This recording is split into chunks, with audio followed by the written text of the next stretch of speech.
Our tribute to the late Tony Wilson now on BBC4 and the astonishing success of Manchester's Factory Records.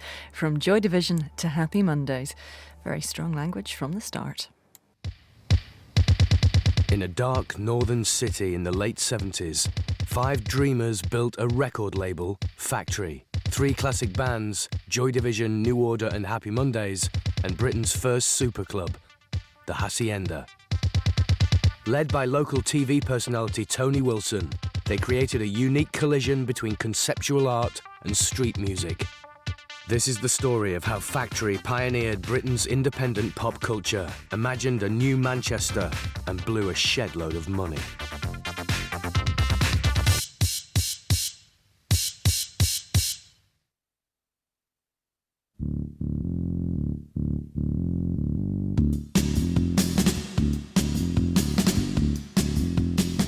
Manchester, the heart and soul of Factory Records. In the 60s and 70s, a crumbling remnant of the Industrial Revolution, where slums were demolished to make way for bad modern housing and misplaced shopping developments. A great immigrant city in decline. Somehow the street lights didn't make things lighter, they made things darker. There was no sense that the canal was somewhere that was for living beside. It was rats and drunks and horror, little black seepages. So it had a kind of strange atmosphere that still seemed to be very much from its past, as if we would never escape its past. If you worked in Manchester, everyone would work in Manchester, so in the day it would be heaving with people. And then at night, it was like rats escaping. It would just empty. And at night, the city would be a ghost town. The dereliction of the city in the mid-70s, as my LA friend said to me recently, I visited in the 70s too, it was like fucking Detroit, and it was worse than Detroit. But Manchester didn't have its own indigenous pop music like Detroit's Motown. And the British charts in the mid-70s looked and sounded like this. Hear someone say, we just haven't got a clue what to do. Does anyone know the way? There's got to be a way to Blockbuster. In the 70s, popular culture was like Mud, Tiger Feet and The Sweets and Gary Glitter. I always say his name on television anymore. And I just found it, to go from the Beatles and the Stones to Motown to that stuff was. That's neat, that's neat, that's neat, that's neat. I really love your Tiger Feet. I really love your Tiger Feet. Your Tiger Feet. The whole business of pop culture, and particularly music culture, had become so commoditized. It was not really a kind of a touchable experience anymore.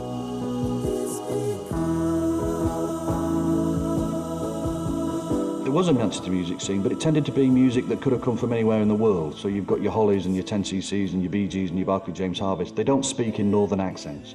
They're not singing songs about feces. With the exception of 10cc, who I thought were great, the rest of it was just absolute dirge. I remember going to the Free Trade Hall, you know, just for the sake of seeing bands sometimes, and they just get like 20-minute guitar solos by some really scruffy bloke. But on the 4th of June 1976, Manchester's Free Trade Hall was invaded by a band from London. They played to a very small audience. I like to think of like the Big Bang, like the universe. It all starts something about that big, doesn't it? Like absolutely tiny thing goes bang, and it's just the whole universe comes out of that. I mean, your head can't understand that, so why should your head ever bother trying to understand the Sex Pistols gig? It's the same kind of thing. It was our Big Bang. It created our musical universe.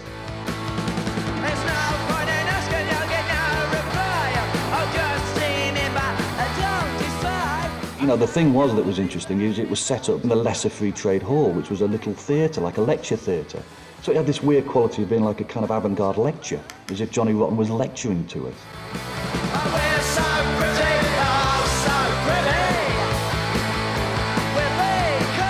This, you know, like Darwin, you know, The world has changed. This is what it is now. This is evolution is the truth. The Bible is dead, you know, and so we all believed it. And we don't care. Someone else was there that night.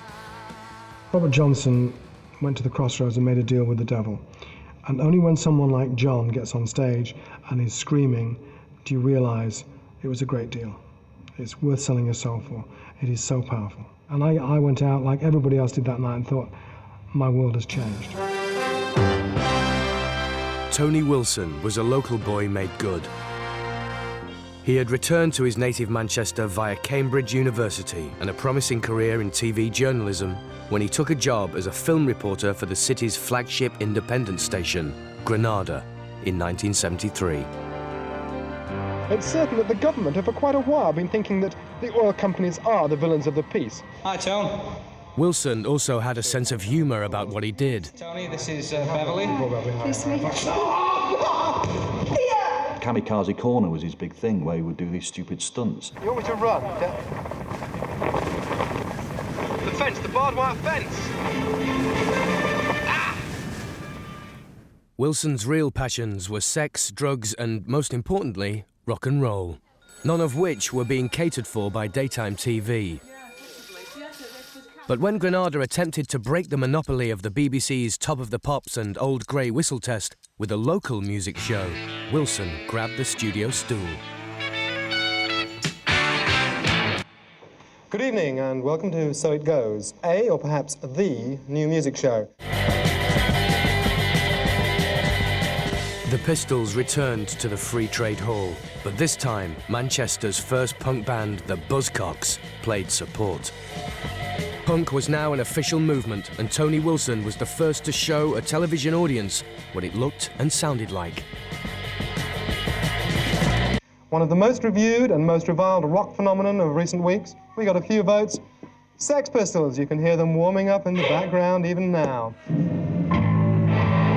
it away!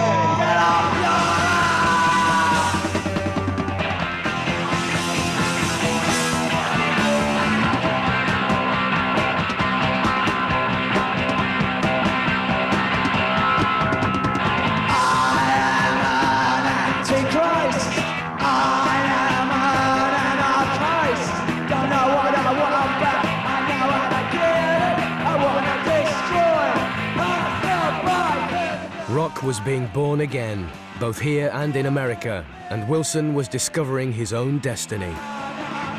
Whenever a band played at Sunday night, Monday night, Wednesday night, whenever and wherever, Tony could always be relied upon to turn up with a Granada cameraman to record this moment, to kind of capture what was going on.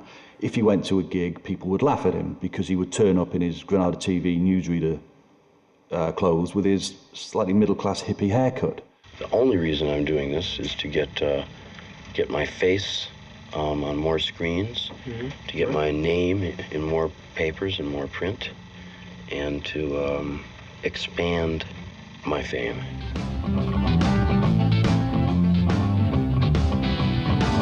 I am the passenger, and I ride through the city's backsides. I see the stars come out of the sky. Yeah, the bright and hollow sky. You know, it looks so good tonight.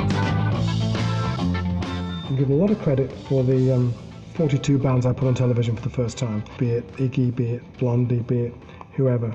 But to my real credit, only I know the 533 bands I didn't put on television. I was right about every single fucking one of them, including the Boomtown Rats. Fuck off. Wilson wasn't alone. Virtually everyone who was about to become someone in Manchester's post-punk era had seen the Pistols at the Free Trade Hall.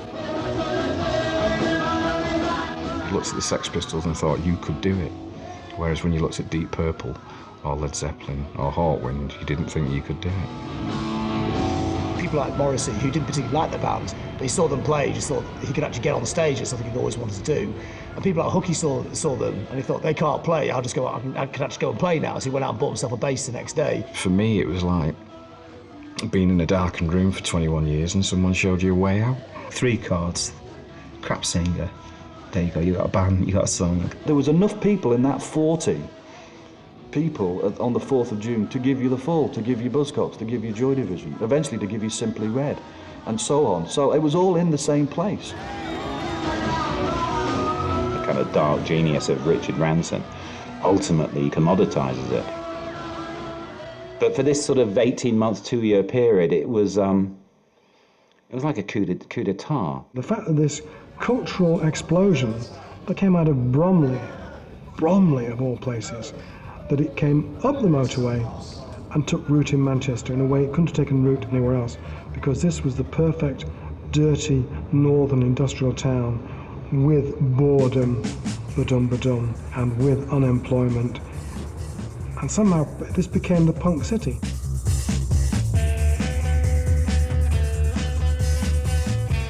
Inspired by the Pistols, Peter Hook and Bernard Sumner had learnt a few chords, poached singer-songwriter Ian Curtis, and hit the Manchester scene as Warsaw. It was very art school based. It was very middle class as well, and we were working class, and we felt excluded. We said, oh, the Manchester Mafia, the Manchester Music Mafia will not give us a gig, so we will sulk and stay in our rehearsal room and write songs, and we'll show you, you bastards. Live transmission. They rehearsed and rehearsed and rehearsed, and with their third drummer, Stephen Morris, transformed themselves into Joy Division.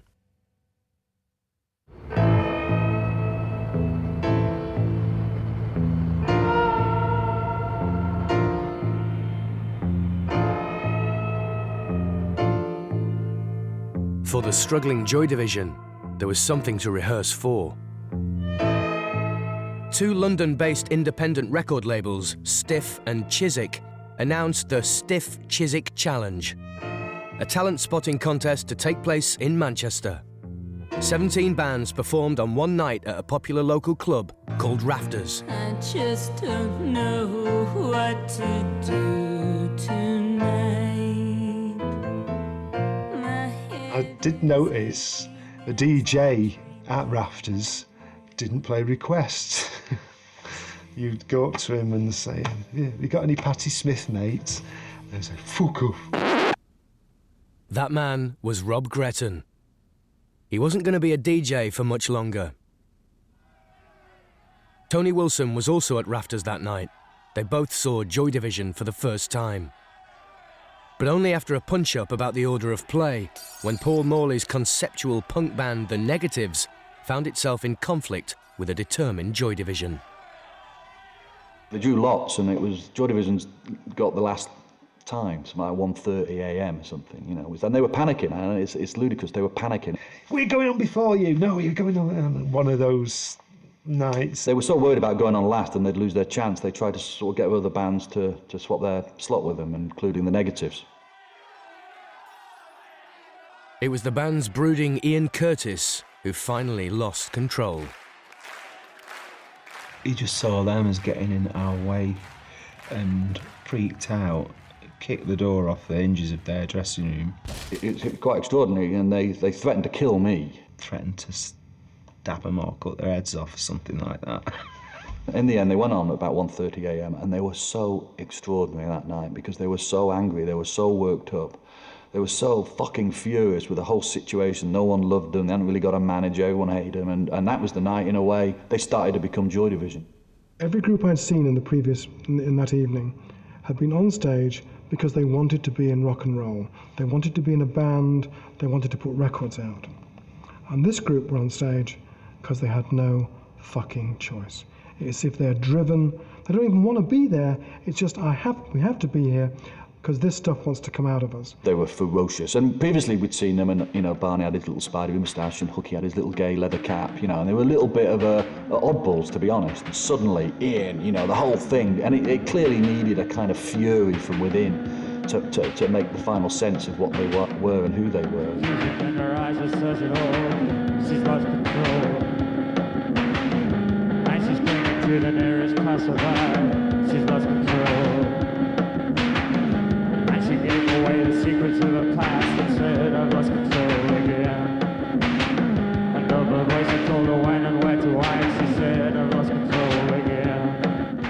used to drink Carlsberg Special, and what's more, warm Carlsberg Special.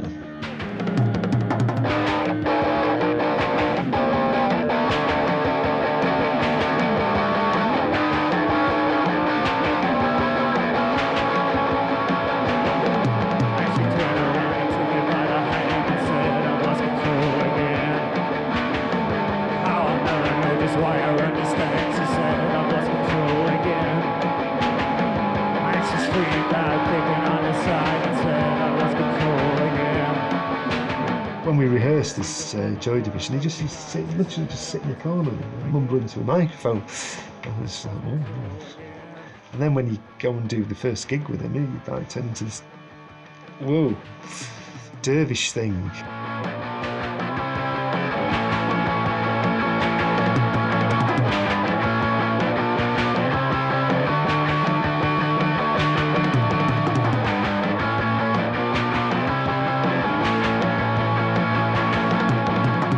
Did any drugs. A lot of people think he did because on some of the performances, TV performances, it looks like he's had some sort of drugs because of his eyes, but he wasn't on any drugs at all, and that was just him losing himself in the music.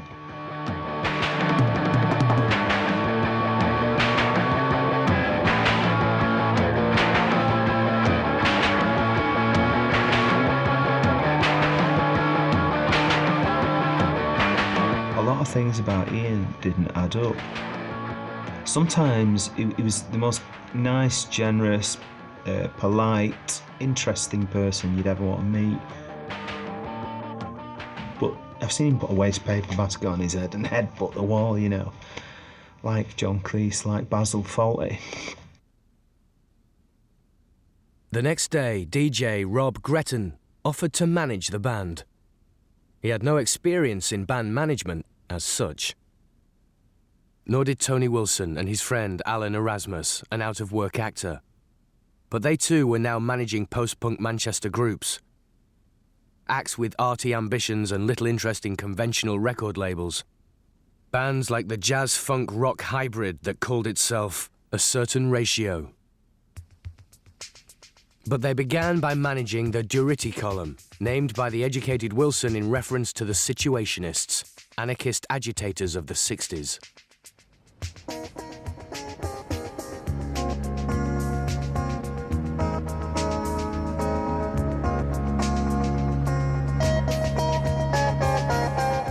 What Wilson and Erasmus needed was a place where their bands could play. They found it in a desolate area of Manchester called Hume, the West Indian-flavoured Russell Club. It would be theirs on Friday nights only. Alan Erasmus suggested, on that night, it should be called The Factory. Alan was the bright one, because Alan saw a sign one day, it said, "Factory closing." I said, "Oh, we'll call the new club The Factory, because then we'll have a factory opening." Factory couldn't have been Factory without Erasmus, possibly because it was his absolutely his idea. You know, sometimes I think he's like Ringo Starr, and that was his role in the group, turn up for tea and cakes. And then other times I think he was like Engels, and he was the guy that allowed Marx to actually have all the ideas. Do you know what I mean? So there's, you know, and somewhere in the middle between, you know, there's a missing link between Ringo Starr and Engels, you know. Even a modest venture needs to be publicised. Enter the third Factory partner, Peter Saville, an art school student who was about to put the entire history of 20th century design at the service of post-punk graphics. It all started with his poster for the first Factory nights. He had no experience of designing rock gig posters as such. I kind of immediately knew what I wanted to use. Every day at college for the last year or so, I'd passed a sign on a workshop door. It was a sign saying use hearing protection. It was a beautiful sign. And as soon as Tony said, well, yes, do a poster for a music venue which is called The Factory, the use hearing protection sign seemed unavoidable.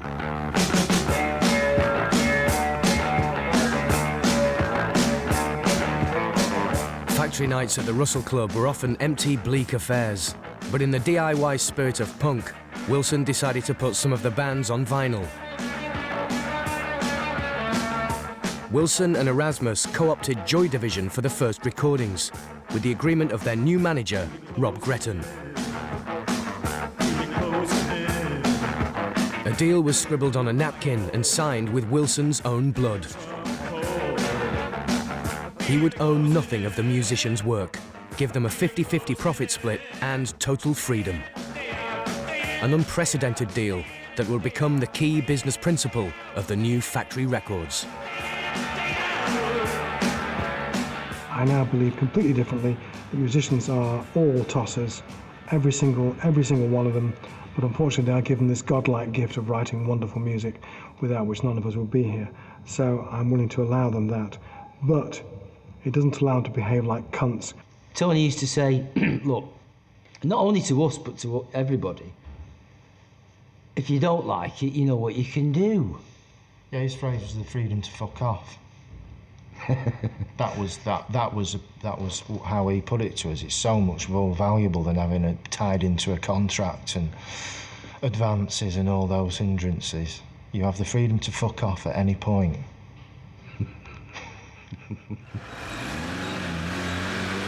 The first factory release was packaged by hand here in Alan Erasmus's flat in Palatine Road.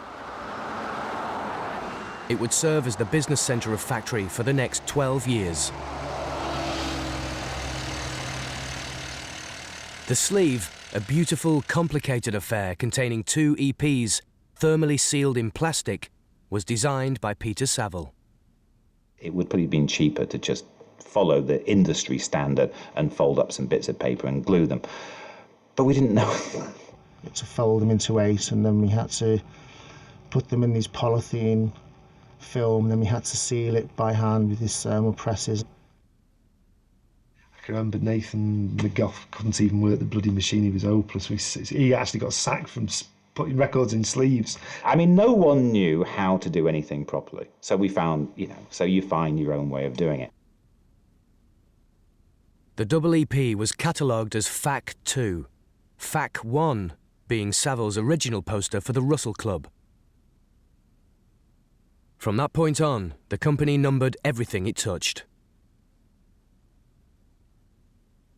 Having a label that has this whole kind of look, this whole numbering system, this whole ethos, this whole idea behind it, that's genius. That, it was almost like the label was like a band. It had a manifesto, which a lot of labels didn't have at the time. The main manifesto of the day was that Britain under Labour wasn't working. Margaret Thatcher was travelling the length and breadth of the country to remind us. While Wilson's factory was expanding, others were going on strike. There was no rubbish collection, no petrol, no food in the supermarkets, no trains, and no planes. Even the dead had to wait in line.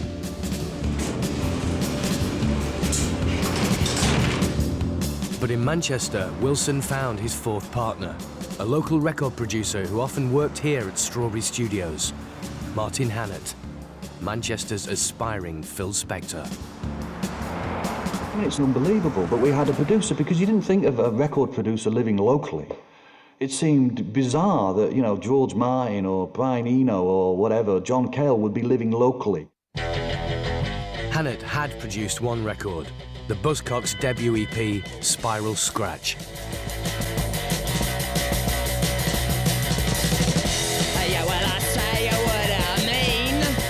You could get any band, and that band could have been together for as long as you like. They could have been together for 4 weeks or 40 years, and if they were getting on, Martin Hannett would have them at each other's throats within 2 days.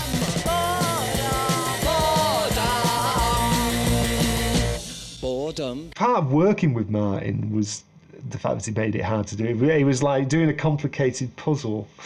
Right, what number am I thinking of now? It's a colour. Wind the drummer up as much as possible, because his theory was if a drummer is annoyed, they hit the drums harder, and when they hit the drums harder, they sound better. you were never present when he was mixing, because what he would do when he was mixing would be to change everything that you thought would be, what you thought would be the verse would have become the chorus, and vice versa. He didn't have a clue, you wouldn't have thought, because what was his experience? He had no experience as such. Hannett became Factory's in-house record producer, defining and refining the sound of the label's fledgling acts. Like his new partners, he had a game plan.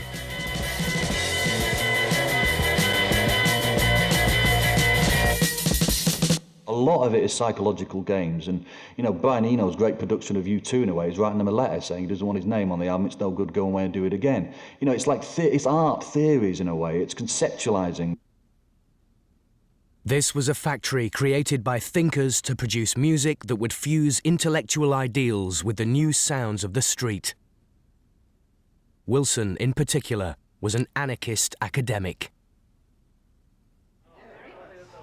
I used to have conversations with him about stuff, and he was into this situationism business.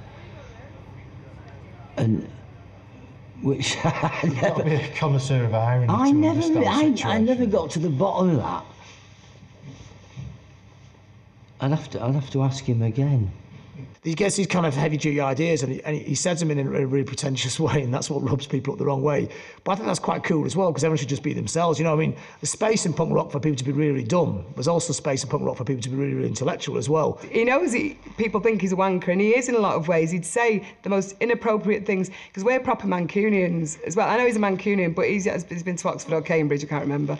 Yeah, but he's intelligent, but he is posh. He's all right being intelligent, but he was a posh boy, and he knew that, and I think he wanted to be one of the lads, really. Rob Gretton, more football hooligan than situationist sympathiser, also joined Factory's inner circle. The gang was complete. He immediately surprised everyone. He wanted Joy Division to make their first album with Wilson rather than pursue a deal with Warner's that would have given the band a healthy advance and a bigger profile. This would make Factory a real record label. That moment was the moment when British independent record companies became real companies, when the idea was to stay with your label, not to sign to some major. Everybody did it.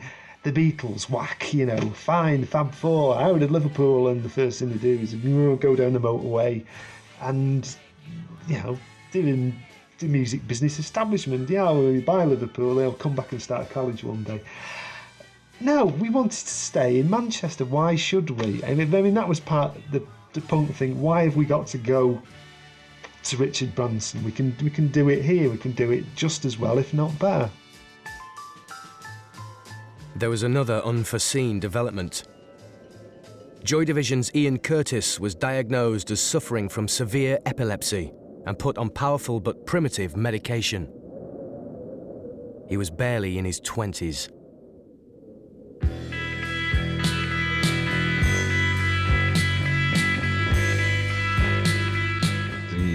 The doctor said to him, I want you to be quiet, I want you to take it easy, no late nights, no alcohol, and no drugs. And he said, what do you do, by the way? And he went, oh, I'm a librarian.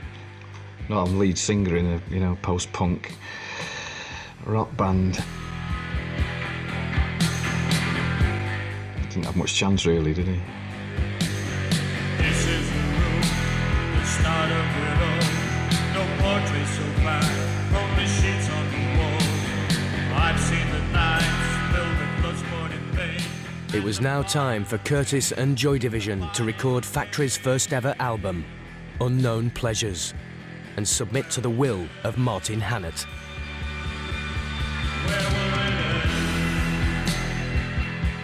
The funny thing about Martin Hannett producing Joy Division, in a way, is he produced them a little bit like they were a boy band. I'll create you the sound, this is the sound I will think you are. Bernard and I just wanted everything to be like, he said, no, relax, let it flow, give it depth. And we were going, piss off, we're a punk band. They hated it. Joy Division themselves hated the sound of their first album, hated the sound of their second album, because in a way a producer had given them his idea of what Joy Division should sound like. For the cover of their first album, catalogue number Fac 10, the band gave in-house designer Peter Saville a diagram depicting a star collapsing in space.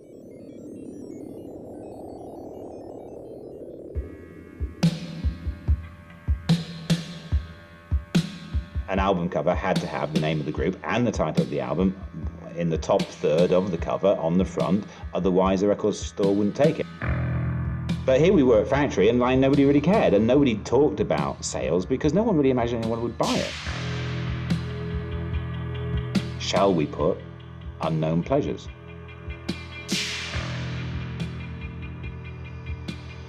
Well, there was a kind of maybe, but that was a bit obvious.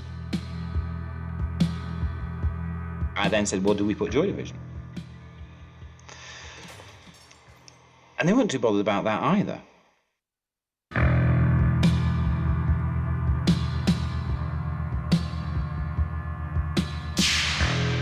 I guess what it did do was it set this product apart from the processes of business. It quite plainly didn't care whether you bought it or not. And we could dance, dance, dance, dance, dance, dance to the radio. Dance, dance, dance, dance, dance to the radio. Dance, dance, dance, dance, dance to the radio. Dance, dance, dance, dance, dance to the radio. Released in June 1979, Unknown Pleasures was a big success. Factory could now think of itself as a label with a future. One that could release albums by other, more experimental acts it managed, such as A Certain Ratio. What our mission was to be as different as possible. One year we were listening to Sex Pistols, The Damned, people like that, and 6 months later listening to Brian Eno, Kraftwerk, James Brown, you know, just stuff at the totally the other end of the spectrum. Tony allowed us to do a lot of things that we wouldn't normally do. At a meeting one day, he says, right, I want you to go and record your first album in New York. I mean, if you're 19, what are you going to say to that? But the first to be recorded was by the Durity Column, now with only one surviving member, Vinnie Riley. After only 3 days in the studio with Martin Hannett, the album The Return of the Durity Column, Fac 14, was completed. That first album, I hated it because it bore no resemblance to anything that I'd played, really.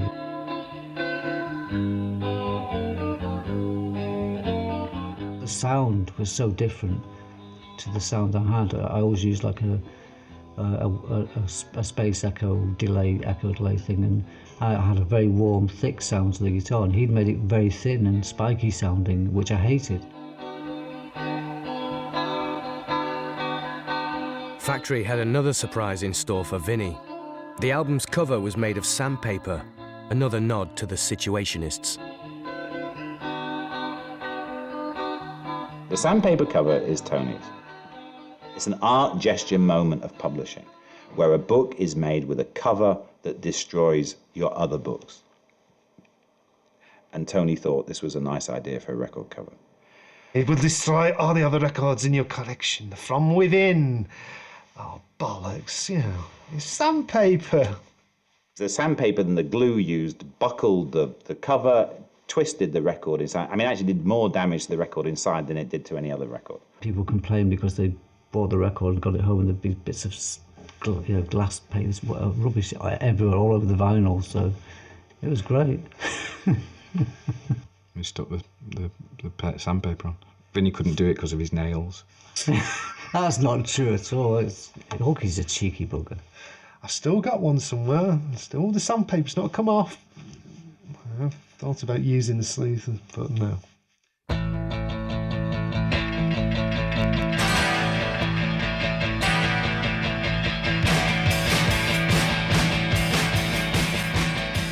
Joy Division became the look and sound of Manchester's Factory. And while Paul Morley and a new generation of NME writers championed the band, they were busy writing their greatest songs. They looked unstoppable.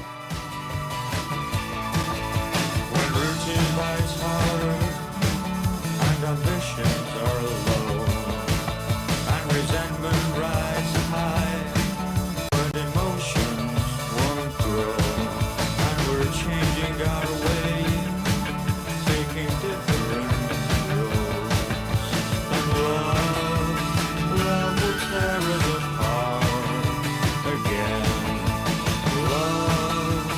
Love will tear us apart again.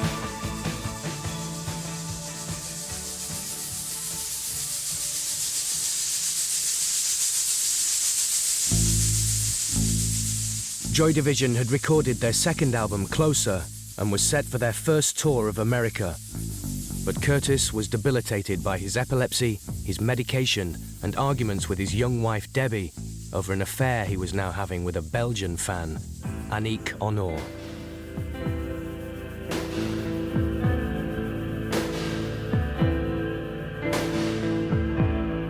After a failed suicide attempt, Curtis finally took his own life on 18th of May 1980, the night before Joy Division was set to leave for the States.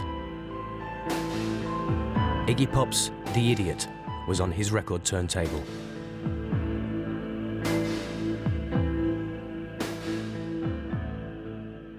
Who knows what really went on that night?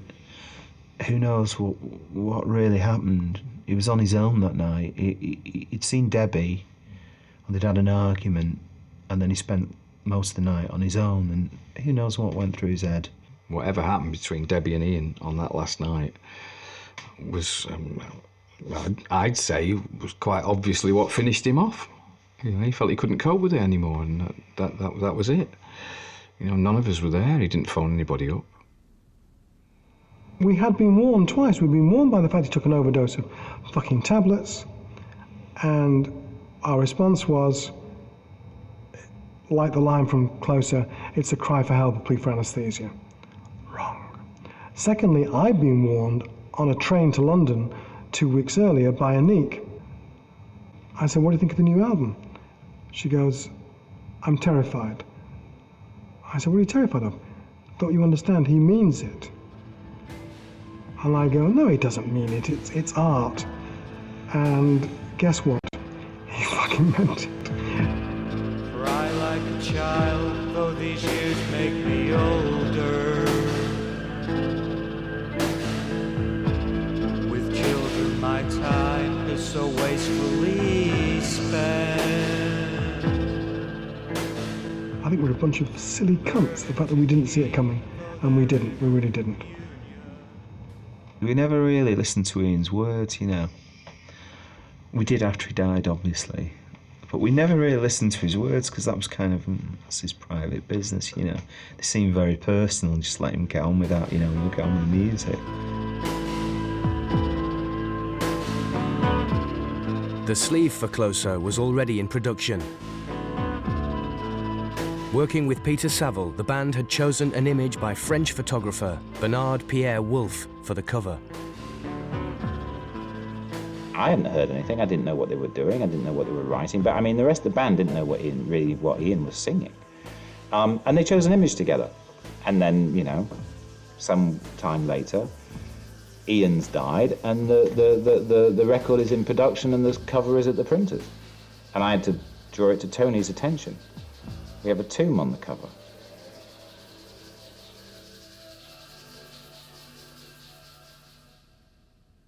Factory and the band stood by the original design. When Ian Curtis dies, and I said it immediately, you know, and Wilson certainly did, you know, he's like a Hendrix, he's like a Jim Morrison, a Janis Joplin. Everyone goes, don't be daft, you know, it's like just a kid, you know. But you kind of go, no, you know, this will develop, this will grow. It's not the usual kind of, you know, rock and roll suicide or death due to alcohol or to drugs. He meant what he said when he wrote the songs. I think that people recognise that. You can sort of see the Joy Division story and the factory story that goes on from that as the last true story in pop.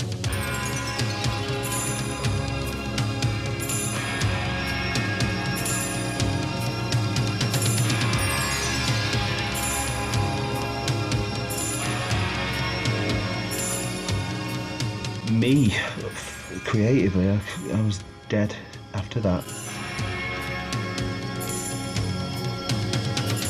It made you feel like none of it was worth it, really. You felt like you'd achieved nothing because you lost Ian.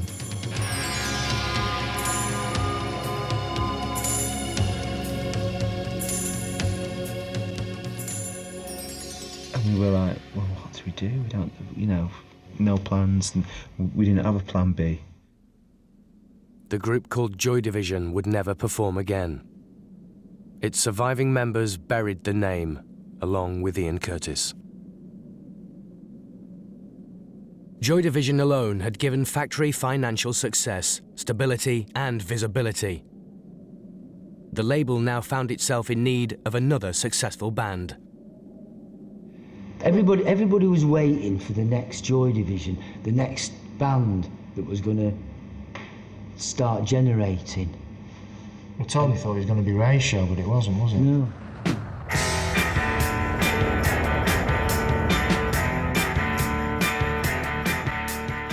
January 1981.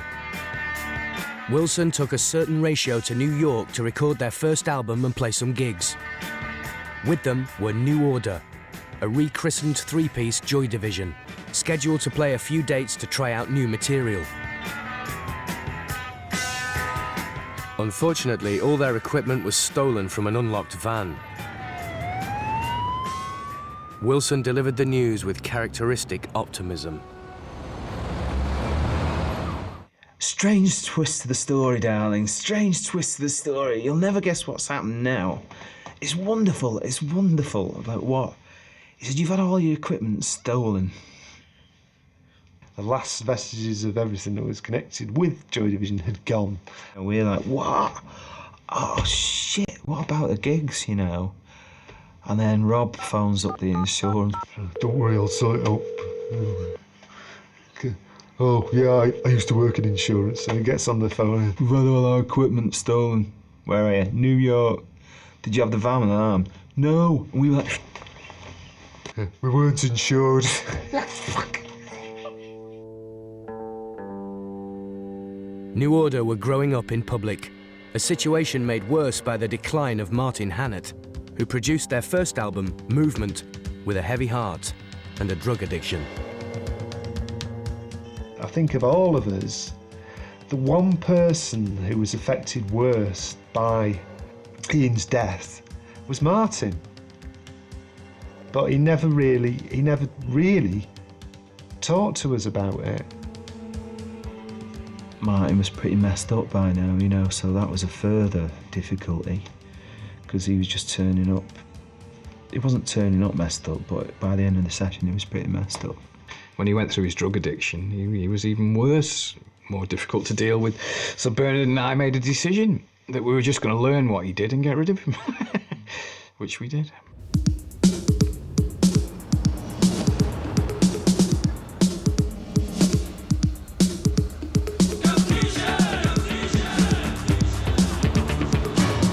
There were to be more New York trips for New Order. With fourth band member Gillian Gilbert, they began fusing the electronic sounds and beats of a dance music now being heard in the city's hippest clubs with elements of British rock and pop.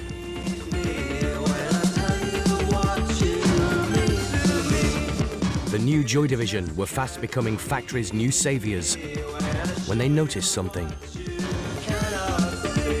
We're playing these clubs, Hurrahs and Danceteria in particular. And these clubs are wonderful. There's a lot of new things happening, like hip-hop was just starting. It was very underground at the time. Everything was just radically different. It was completely mind-blowing. Rob and I said at that time, and Bernie just went, this is what it's got to be like. This is what it's got to be like. This is the future, you know.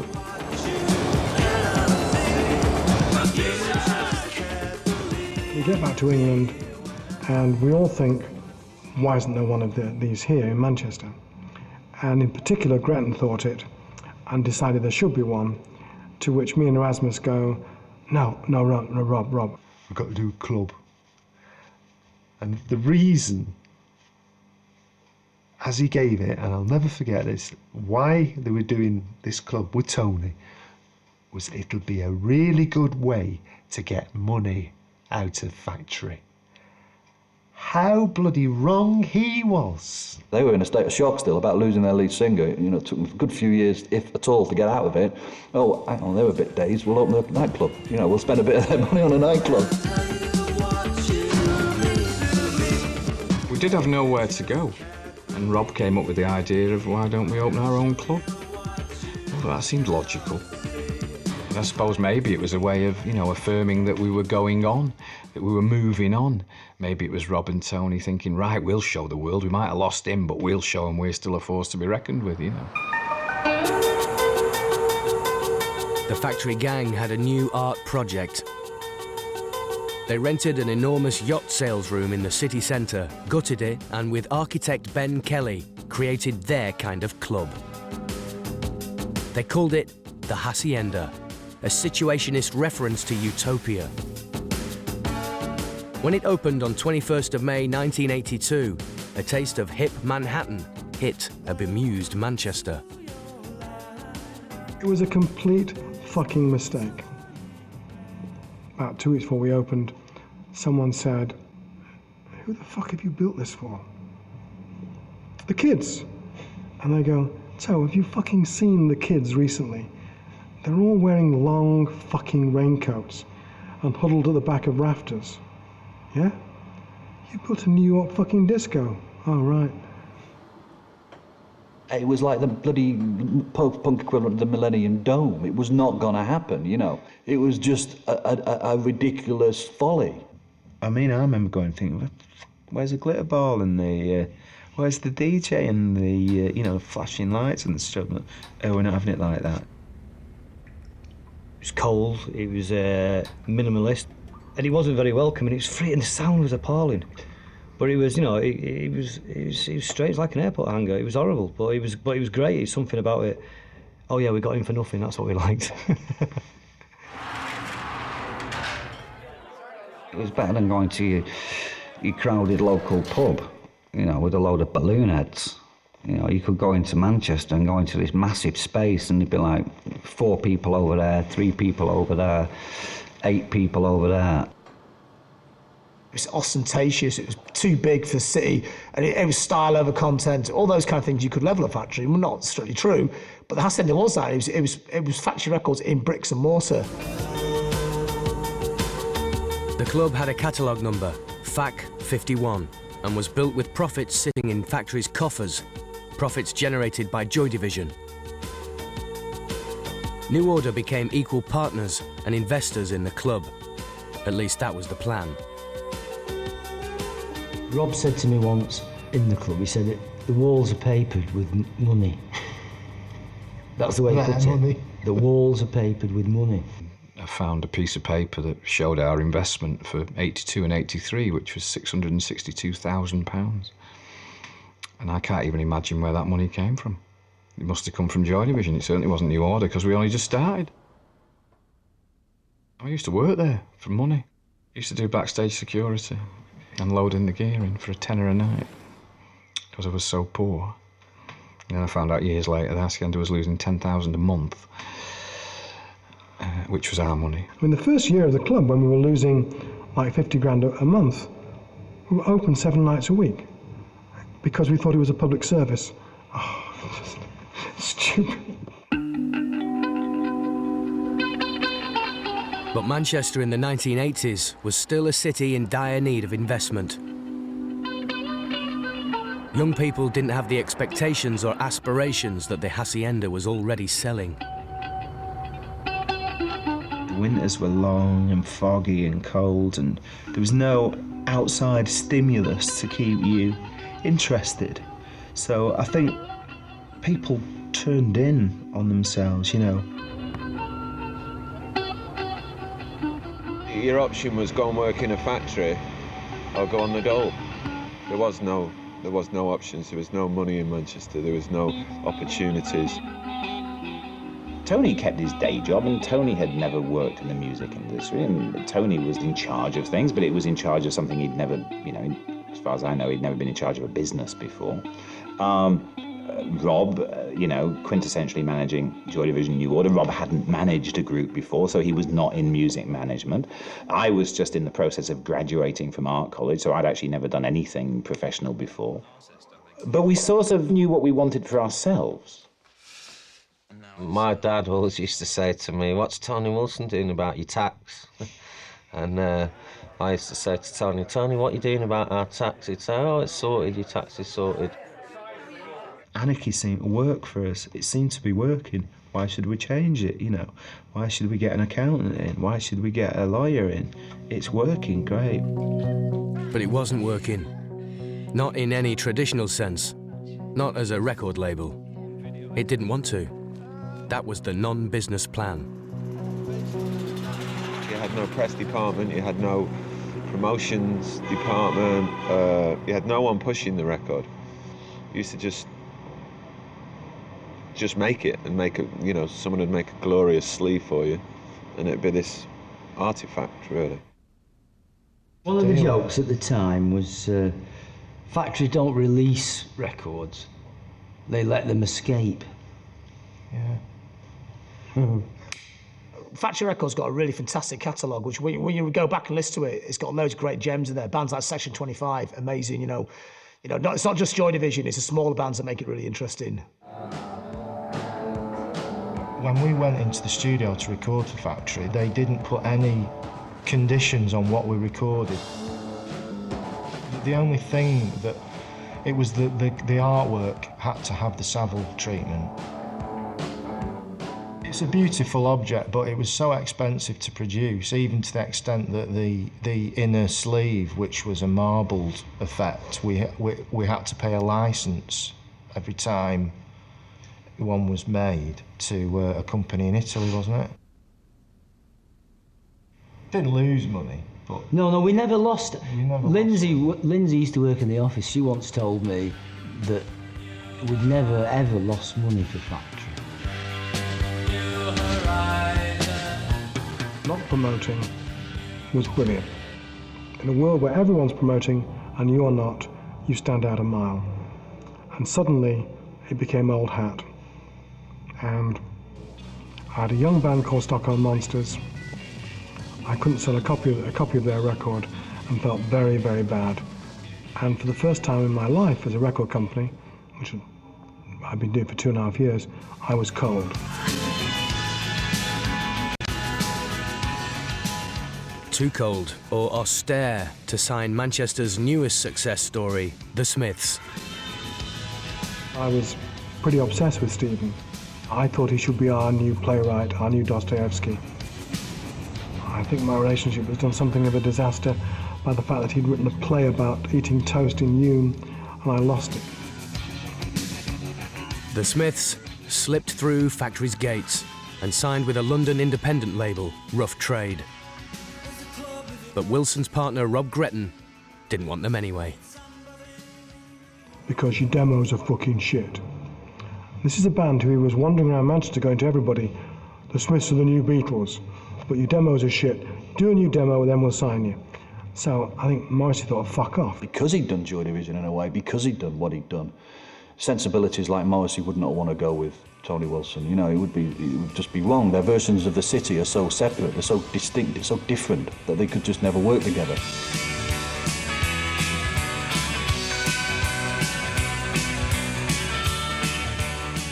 By now, there was a serious dissent on the Factory floor.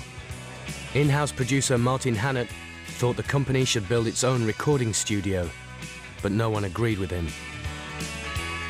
He later sued Factory for unpaid royalties. The company gave his lawsuit its own catalogue number, FAC 61. Hannett's commitment to Factory was to make great records. It's all very well having your fun and giving catalogue numbers to stationery, but what you really need to back all that up is great records. And to an extent, that was Hannett's job. As far as I was concerned, it just had a lot to do with my budgets, you know, which suddenly vanished down a hole in the ground called Hacienda. He felt, quite rightly, that Factory should open their own studio because they're a record company, and if they opened their own studio, within one album, you'd have paid for the studio. And he was absolutely 100% right. But we didn't open a studio, we opened a nightclub. Bernard Sumner took over producing some of Factory's records, including a New Order single that transformed both the group's popularity and Factory's fading image overnight. But not their respective bank accounts. Blue Monday, the biggest selling 12-inch record of all time, 12-inch single of all time, lost money on every single copy because the sleeve was so expensive to manufacture, it lost money.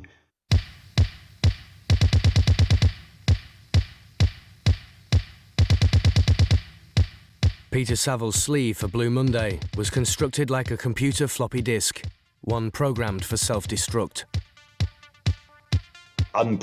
Unprecedented sales and this astonishingly expensive sleeve. They had a fantastic big hit single that was losing the money the more successful it became. But I love that, that's fantastic. I think we actually kept very much to our punk ethics right the way through New Order. You know, our attitude was very punky, and Factories was as well, which was what was, you know, great about it. I remember Bono coming over to Rob. Rob and I stood there at the end, and Bono came over and went, "I really, really respect you for doing that. I really, you know, wish we would have done that." And Rob just turned around, pushed his glass up, and went, "Well, why the fuck didn't you then?"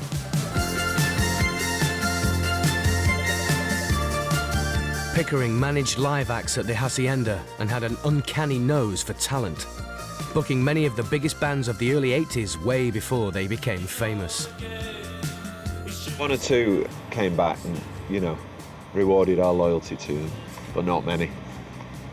Funny that, isn't it?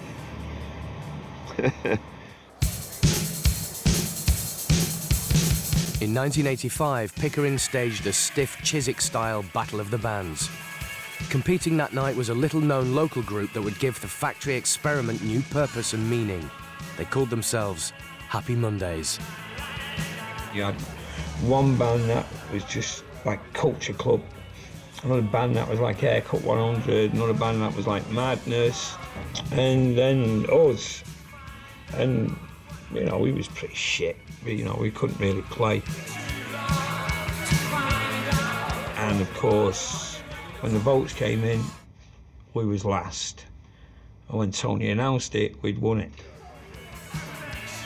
So that was a great thing about Tony. It's like, fuck what they voted. Is that true? You were last? Yeah, absolutely true, yeah. The truth. It was rigged? Of course it was rigged. I think about 10 or 15 junkies turned up to watch us. All because they could get in and blag beer and rob the handbags off the students.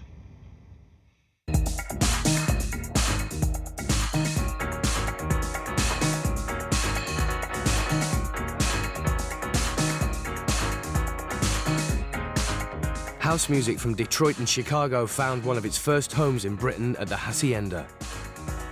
In 1984, DJ Mike Pickering created Nude Night at the club and ushered in the age of the rave.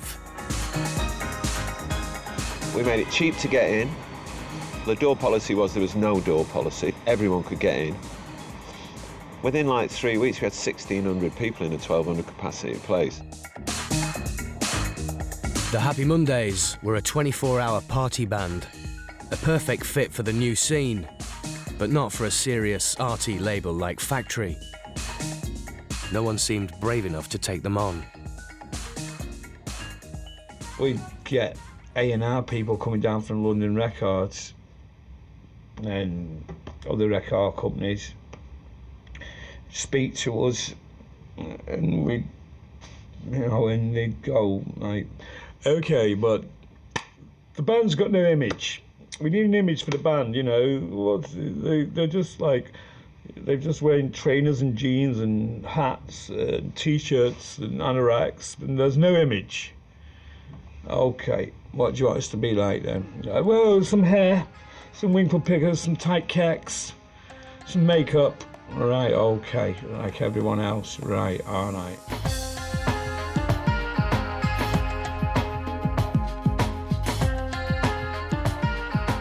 The Mondays lacked Factory's trademark angst and pretension, but Pickering suggested that the label should sign them anyway. Wilson agreed. He now had a genuinely street-smart, unruly gang with guitars to help realise his vision. In the north, we'd play in like working men's clubs, but not on a working men's club's night. It'd be like the son who'd gone to university. You know, I'm putting a night on tonight, you know, and just simply because we were on Factory, we got the gig. And normally, as soon as they'd seen us, they would have dismissed us, but one because on Factory, like, well, we'll see. You know, there must be something about him because Tony's, you know, signed him. It was so non-typical Factory, you know, it wasn't what it was assumed Factory did, and it was finally a sudden burst of non-Factory life, you know, that seemed to fit with the times, and then gave the Hacienda its own sense that Factory did know what they were doing. Because of course the Hacienda wouldn't have made as much sense if they hadn't had the Happy Mondays, you know, it kind of worked together, the two things worked together. Wilson championed Happy Mondays as the people's band, with the help of a promotions budget unprecedented at Factory. Now managed by one of his close friends, Nathan McGough, the band was beginning to enjoy both critical and financial success. They were every band in Manchester's favourite band. That's what they had. They had something that all the bands knew, like, wish we could be like them. Wish we could be like them. And, you know, the songs didn't have, like, obvious songs or catchy stuff, but they just had this gang mentality, and Sean doing his do, and it just connected with people.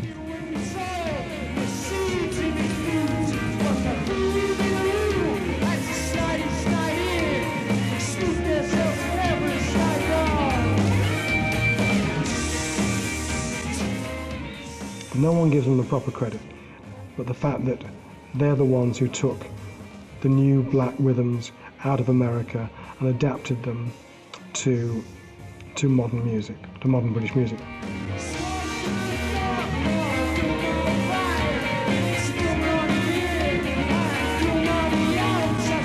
You know, at the time, personally, I didn't even want to. I didn't want to play gigs. I was really happy just with me and my friends jamming in a room. I didn't want to make a record. I really didn't. But obviously, one has to evolve. If one's going to make something of something, one has to do these sort of things. He's a spokesman of his generation, and he'll hate anybody for saying that, you know, because it's Manchester. People don't like that kind of crap up here, you know. People want to debunk the myth all the time. It's like, you know, but the lyrics he was singing directly communicate with our audience. I had a little wish list, and like to do a demo, tick that off. Next one was to get a record deal, tick that off, you know, and down the list was do Top of the Pops. Thanks very much, Jackie. Now for a band that's come all the way from Manchester. They're called Happy Monday, featuring a very special guest, Kirsty McCall. The song's Alleluia, and it's number 30.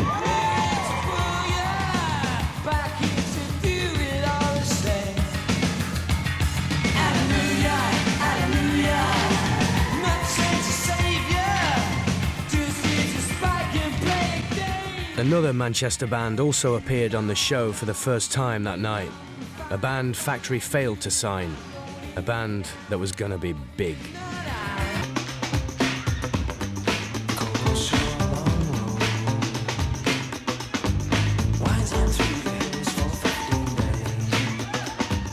Stone Roses, managed from a very early day by the ex-manager of Hacienda, who I thought, I'm sorry about this, Ginger, as you know, I think you're an idiot. Secondly, managed by my first wife. Thirdly, managed by my ex-partner, Martin Hannett, and somebody else. So everybody involved with this group, the Stone fucking Roses, was my ex-partner. So I wanted nothing to do with the Roses. We now remember the Stone Roses quite rightly, for things like Fool's Gold, which is the rolling acid house rhythm that the Mondays invented 6 months before. I mean, I think Factory's fantastic because out of it, by not signing Buzzcocks, Magazine, The Fall, The Smiths, Stone Roses, not signing those 5 bands and still being the label it is, that to me is almost the essence of the story. Happy Mondays come from Little Alton. I had a single out this past week. They have an album out in a fortnight. I work with them, but this isn't nepotism. It is a profound devotion to the cause. 1988, the second summer of love. The Happy Mondays and the Stone Roses rule the world, and Manchester has become Madchester. At the Hacienda, business is booming, courtesy of Acid House and Ecstasy, the clubber's disco biscuit. It had its own little fanzine going on in the queue, people running up and down the queue, I've got the besties, no, I've got the besties, like fucking market stalls set up. That was all that was missing, was someone setting a market stall up outside the queue. There was a whole scene going on in the queue. You go to a club, take this pill, and you'd have like 6 hours of like amazing fun, and that's why that worked, and it was the best known space for it. Everyone just poured in. What do you think about the drug ecstasy? Brilliant. And suddenly it had this incredible atmosphere. So where else had been the year before, been this really freezing cold place with water dripping from the roof? Suddenly it's like the hottest place you've ever been in, absolutely packed. People just dancing on the walls, swinging from the roof. You see the pictures of it now, it's insane. You can't even work out what the floor is, and that's what it's like at the time.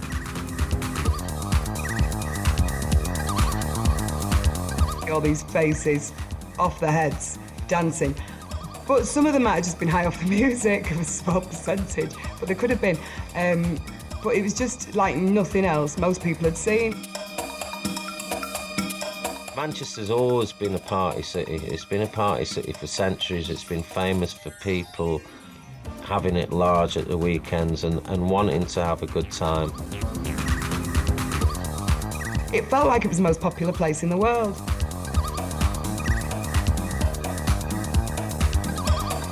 We had a bit by the far corner of the bar where we'd stand, and to get there you just have to walk through this sea of people having the time of their lives. Whatever it cost, it gives a fuck, it was great.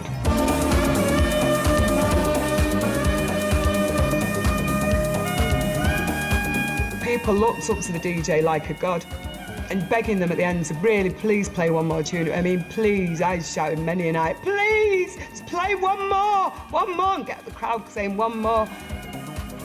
The fact that suddenly this youth culture exploded on our dance floor was a real privilege. Of course, as soon as it exploded and we made some money, then we'd have a meeting to say, at last we're making money, after many, many years of throwing money into it. And someone would go, oh, if we're making money, I'll tell you what, it's not going to last long, is it?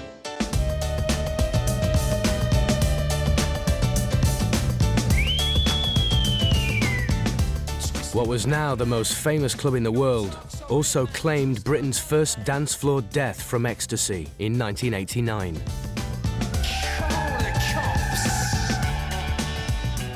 While the party continued undeterred, the Mondays Sean Ryder and later his brother Paul got addicted to heroin. As soon as you wake up in the morning, it's like, okay, I need to get some drugs. Okay, I've got the drugs. Okay, right, I've had them, I need to get some more. Okay, I've got some more, I've had them. Right, what do I do? I need to get some more. You know, and then it's time to fall asleep, and then you wake up in the morning, it's like, I need to get some heroin. Okay, I need to get some money first to get some heroin. Okay, I got my heroin. Okay, I've done it, what do I do now? I'll go and get some more. You know, and that's what it does. You know, you just left doing that in a fucking circle for however many years you're going to do it for.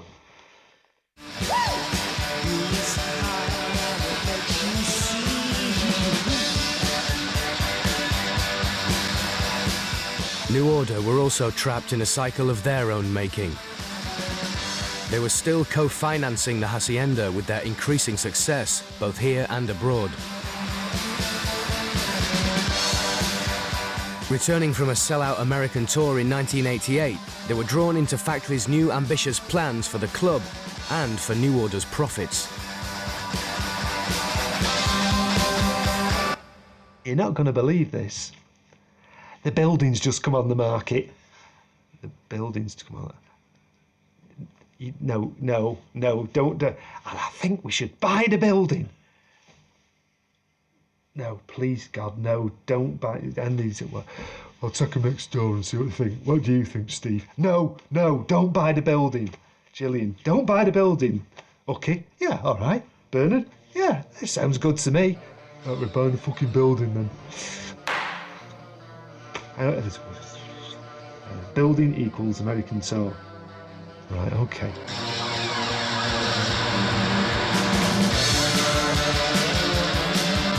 New Order increasingly found themselves working to keep the club afloat. Despite the crowds, Factory seemed unable to hold on to any profit, lurching from one financial crisis to another.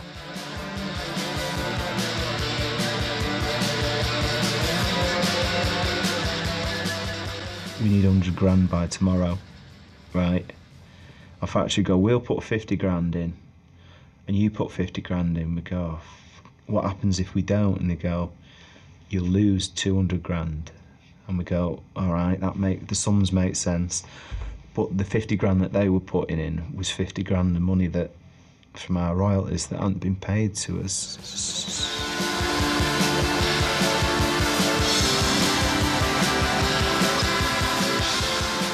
You would have to say that people didn't tell us how much of our money they were putting in.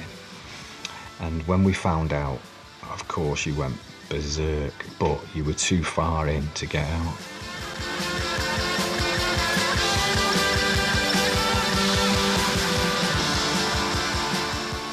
And Cookie's great theory is if we gave everyone who came to the Hacienda 50 quid and told them to fuck off, we need never have opened the Hacienda.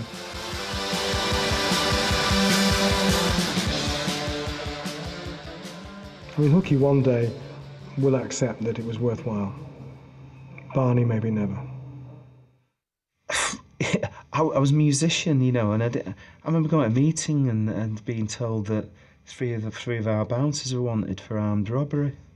They're working for us. Like, why have we got bouncers that are wanted for armed robbery? Because you've got the people coming in with guns. Manchester had become Gunchester. Gangs were at war over the drug market, and one of the biggest outlets was down at the Hacienda. With drugs, you get gangs. With drugs, you get gangsters. That's the way it is. There's millions of pounds to be made on the drugs. People, I mean, you don't buy them in a corner shop. They're all illicit the way they're coming in. Suddenly it's worth millions, and when it's worth millions, other people are going to get interested, aren't they? Different kind of businessmen will get interested in this kind of transaction, and then they'll start fighting over it, and that's what started to happen. When we were supposed to go there for some factory owed us some money for royalties, and we had to go to the Hacienda, they were going to give us the money there. And it turned out they'd been robbed the night before, and it had all gone. The manager was tied up in the office. Temporarily defeated, Factory was forced to close the Hacienda on the 30th of January 1991. It is with the greatest reluctance that for the moment we are turning the lights out on what is, for us, a most important place. We are forced into taking this drastic action in order to protect our employees, our members, and all our clients. The club was refitted with metal detectors, surveillance cameras, and increased security. It reopened 5 months later, but trouble kicked off almost immediately.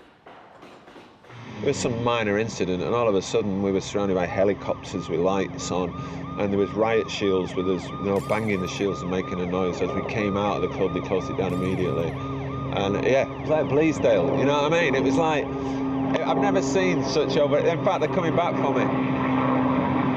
And it was just a complete overreaction. And to be honest, at that moment, I just thought, no, it's over. It's finished. I know it went on for a few years, but I didn't.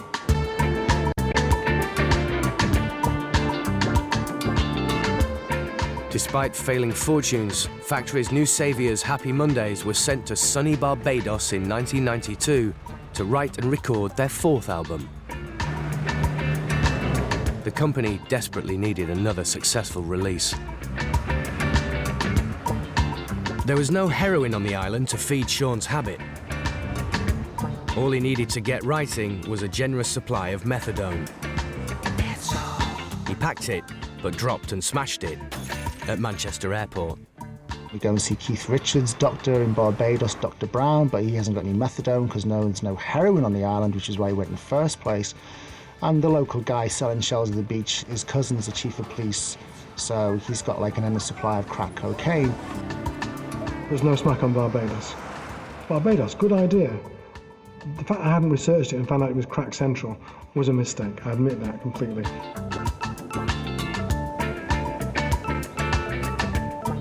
The Mondays had the run of Eddie Grant's secluded and expensive recording studio in Barbados. They turned it into crack central. It was great. It was on an old plantation house, and there was a swimming pool. And someone said to me, "Go and have a look at the swimming pool." And I went up, and they'd made out, the sun lounges. They made a crack den out of sun lounges. Bears had turned over like the Jeep and broken his arm in 3 places. You travel across to restaurants and stuff, and you see cars at the side of the road upside down. And then Bez's Jeep was because he'd gone into this swampland. You could see from the pool the Jeep upside down. It's probably still there to this day. But the roads were terrible. The roads are terrible, the roads are terrible, that's what it was, But it was pretty, yeah, but he was good, he wasn't as... No, it was pretty bad. I was in LA having nightly phone calls to Nathan about the fact that they've crashed another hire car, that Bez's arm is now in plaster, that Sean hasn't written any lyrics. What's going on, man? I'm saying, right, okay, I tell you, Nathan, I'm gonna come down on the way home to Manchester, thinking that Los Angeles, Barbados, Manchester. Barbados is in fucking Venezuela. The West Indies sounds like the West Indies, the Caribbean. So I couldn't go. So I missed it. It's my one regret in life. I would have done nothing to help whatsoever. I just would have liked to have seen it. Tony loved that madness. But like I say, it's great if you're watching it and you're a posh boy and you're like, wow, it's so punk and fantastic. He was so obsessed with Sean, he really was. Sean was caught at 1 a.m. With the fire doors open to Eddie Grant's studio, taking the studio sofas number 1 and 2 and pushing them into a van to take down to town to sell for crack. I just think it's wonderful. There was gifts, there was gifts to the dealers. There's a nice, when you're living in a crack house, which is just a wooden hut, and and a camping stove to cook up your crack, they didn't have chairs. So it was like, there's loads of chairs in the studio. There's a chair for you, mate. Taken to the crack house. It was more of a gift. Only 2 years before, Wilson had sent New Order to Ibiza to record their album, Technique. Tony came to see us, and he listened, and he said, "This is the most expensive holiday you've ever had." And it was. We came back with nothing, apart from a great tan and ecstasy poisoning. They let us do that, and then to keep the Mondays out of trouble, they sent them to Barbados, to another island in the sun. I used to argue with Sean all the time, and Paul and Nathan, because I thought they were a bunch of bastards, and they were around us, and I didn't like it, the way they acted. And they caused a lot of problems, really, but it was part of their image. That was their image, and that's what it was sold on, But I think also the Barbados wasn't just the drug problem. No, we're not doing fucking Stonehenge. The group had been Sean's group, Sean's gang. Right, no, go on, Moose, do that. Right, okay, Gaz, do that. And everyone had done what Sean told them. For me, it'll be a secret sauce. I can't tell you that your fucking bass is too loud. That's all. Your bass was a little bit too loud, sweet. And then suddenly they broke. They broke and they were massive and they were playing to 10,000 people. They're now a big group. And they get there and the boss of the group goes, do that. And they go, no, I'm the drummer in the Mondays. I'm the bass player. I'll do what I fucking want. And To some degree, I think Sean lost control of his gang. And Factory had lost control of what it needed the most, a successful album to release. I had Sean, marked down to go into rehab kind of within 48 hours of getting back to England from Barbados. And the guy at the clinic, who ran the clinic, just said, well, you can't stick him on a plane because if he's been doing 30 rocks a day for 6 weeks, he's going to have a heart attack because of the air pressure. And I was like, well, what he suggested is we'll fly a private medical team out there, put him on monitors and everything else, and high maintenance. And I said, how much is that going to cost? He went, 25,000 quid. I went, he can have the fucking heart attack.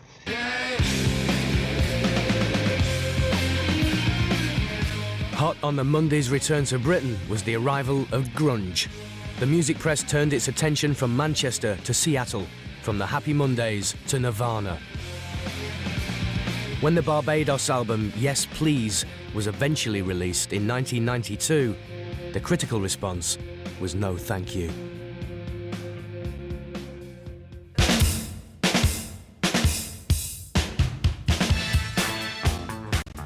From the height of their popularity in 1989, the Happy Mondays now found themselves out in the cold. With New Order at each other's throats over money and the Hacienda, their new Factory album Republic was delayed. The company had nothing big to sell. Why Young Factory? No one else wants us. They had no acts. A record label, I don't care who they are, if they've got no acts, they're going to go under. Wilson's Factory was collapsing. Financially, he had less to lose than his partners. His face was still all over regional TV.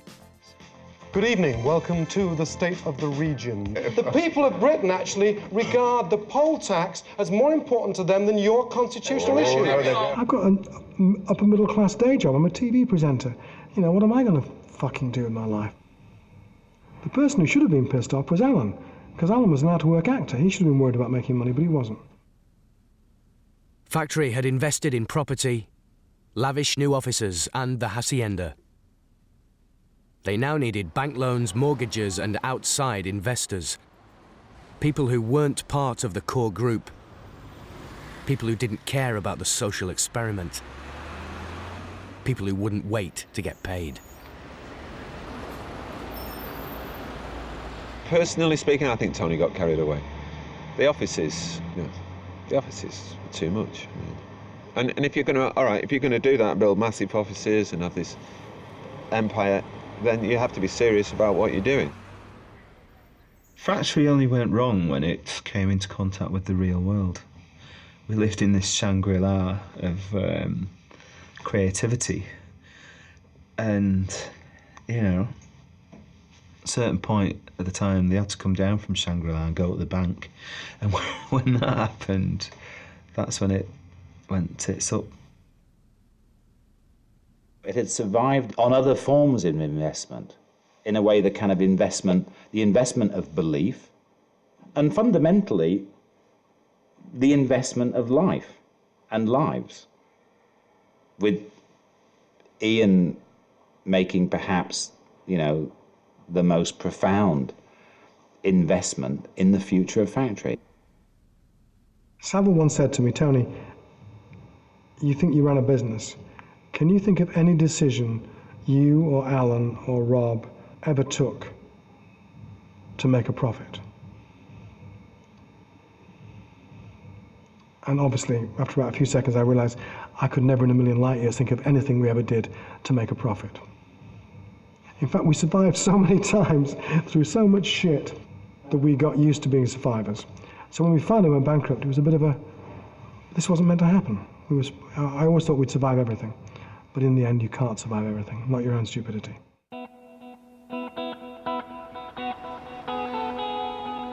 Factory went into receivership on the 23rd of November 1992.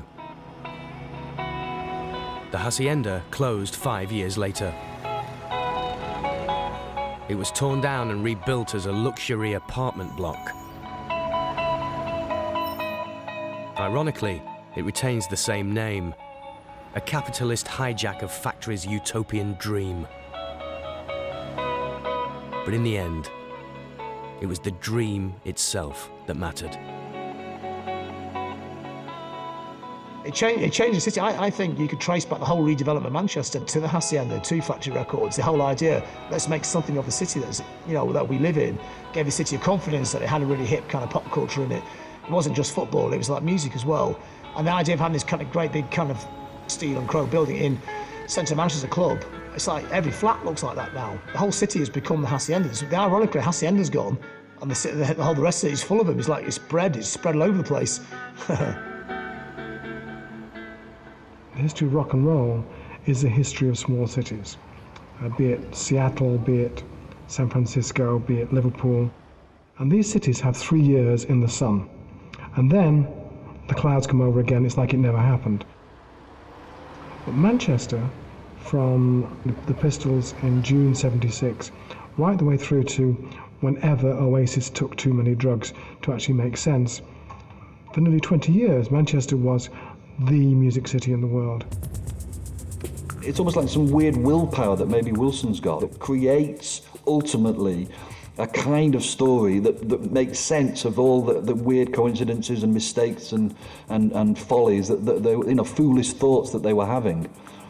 But foolish thoughts always based within manifestos, and oddly enough, the manifestos they were having about why they wanted to open a nightclub, changing the landscape of Manchester, making it a more modern city where economic forces and avant-garde forces would gravitate towards because it was so interesting. Oddly enough, all of that happened. That's the horrible thought, and yet also in the end the splendid thought that at the end of it all, it was some weird atmosphere that Wilson created out of the turmoil of his own ego and his love for the city and his love for the North, and that we've all fallen in line even when we thought we were actually doing the opposite. Somehow we were still working for his ulterior motive.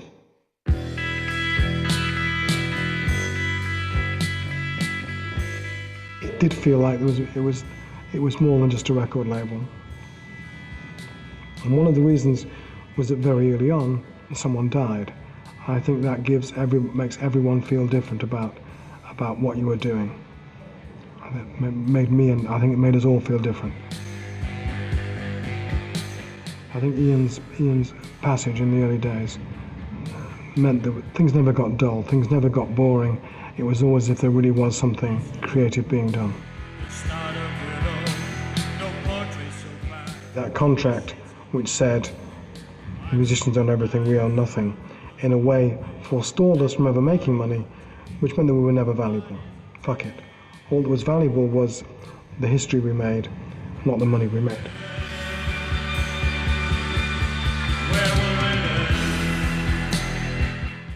Thinking Man's comedian Stephen Fry is joined by Joe Brand and Alan Davis in QI next. Then brand new comedy with a Flight of the Conchords special, One Night Stand at 11 on BBC4.